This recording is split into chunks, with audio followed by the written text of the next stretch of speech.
Hey everyone, today we're diving into a really critical and honestly kind of sneaky problem that can completely undermine the language models we're all starting to rely on. We're talking about data contamination, so let's jump right in. All right, first, just a quick heads up. This is Module 7 of a 10-part tutorial looking at language models and their fragility. Everything we're covering is an overview based on a report from Virtualization Options LLC, and it's meant for general guidance only. It doesn't come with any warranty, and it's definitely not legal or financial advice. So, as always, we highly recommend you chat with your own financial, technical, and legal pros before taking any action. It's also worth noting these modules just scratch the surface of what's in the full research report. Okay, let's start at the very beginning with the foundation. We're going to see how bad data can build this convincing yet totally fake illusion of intelligence in a model. I want you to imagine something. Your shiny new language model is just crushing every evaluation. I mean, top marks on every single benchmark. But what if that amazing performance is just smoke and mirrors? What if it's really just a high-tech way of cheating?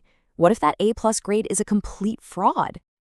Well, that's exactly what we're talking about with data contamination. It's what happens when the stuff a model learns from, its training data, accidentally contains the very things it's going to be tested on.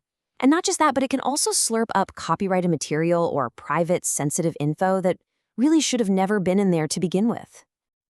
And this, right here, is why this is such a huge problem. Contamination doesn't just make the model a little worse, it absolutely shatters our trust in it. It makes the model look way more capable than it actually is, while quietly injecting all these serious security, legal, and ethical risks right into your systems. So let's get a bit more specific. We're going to look at the most common type of this problem, which is called benchmark leakage. And it's basically how you create a false genius. The easiest way to think about it is this. Benchmark leakage is like getting a copy of the final exam, answers and all, mixed right into your textbook. The model isn't learning to reason or solve problems. Nope, it's just memorizing the answers it's already seen. And you can actually map out the life cycle of this problem.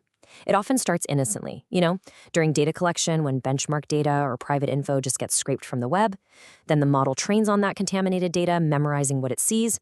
So of course, during evaluation, its scores look incredible, but it's fake. The moment you deploy it on a real-world task it's never seen, it fails spectacularly. Why? Because it never truly learned the skill. So what's the result? Well, all those impressive benchmark scores become totally meaningless. They give you this dangerous false sense of security, leading you to trust a model that is fundamentally broken when it really counts. And hey, this isn't just a guess. Researchers have actually proven this. They've gone and created contamination-free versions of popular tests. And when they run today's top models on these clean datasets, performance often just plummets. It reveals that a huge chunk of their supposed smarts was nothing more than memorization. Now, this is where it gets even scarier, because this problem goes way beyond just misleading performance numbers. It really ventures into the territory of serious legal and ethical danger. This quote from the report is pretty chilling. Because these models are so good at memorizing things, they can accidentally start spitting out sensitive data. They might reproduce private emails, internal strategy docs, or personal information that got swept up in their training data, exposing it for anyone out there to see. Think about that. This creates an absolute minefield of risk. We're talking about direct privacy violations that could trigger massive fines under rules like GDPR. We are already seeing huge copyright infringement lawsuits from creators whose work was used without permission. And of course, the absolute nightmare scenario, a model leaking your own company's confidential documents. So you're probably thinking, if this is so bad, why don't we just find the contamination and get rid of it? Well, that's the thing. That brings us to our next major hurdle. Actually finding it is incredibly hard. There are basically 3 ways people try to detect this, and each one has a big flaw. White box methods mean you look right at the training data. But good luck getting access to that. It's almost always a trade secret. Gray box methods look at the model's behavior, but they can be tricked. And with black box methods, you can only find what you already know to look for. So here's the bottom line. When you're dealing with trillions of words of training data, finding every single piece of contamination is like trying to find one specific grain of sand on every beach in the world. It's just, perfect detection is practically impossible at the scale we're operating at. So this leads us to the only realistic way forward. If we can't reliably find and remove the bad stuff after it's already baked in, our only real option is to stop it from getting in there in the first place. And here are the 4 key strategies for that. First, you have to be aggressive with deduplication to cut down on memorization.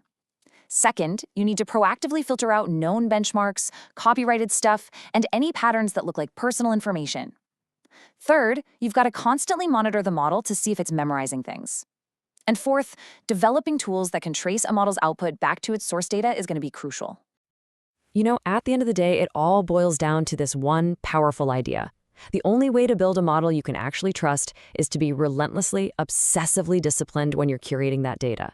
An ounce of prevention here is worth way more than a pound of a cure that doesn't even exist. So I'll leave you with this one question to think about for any language model you use or deploy.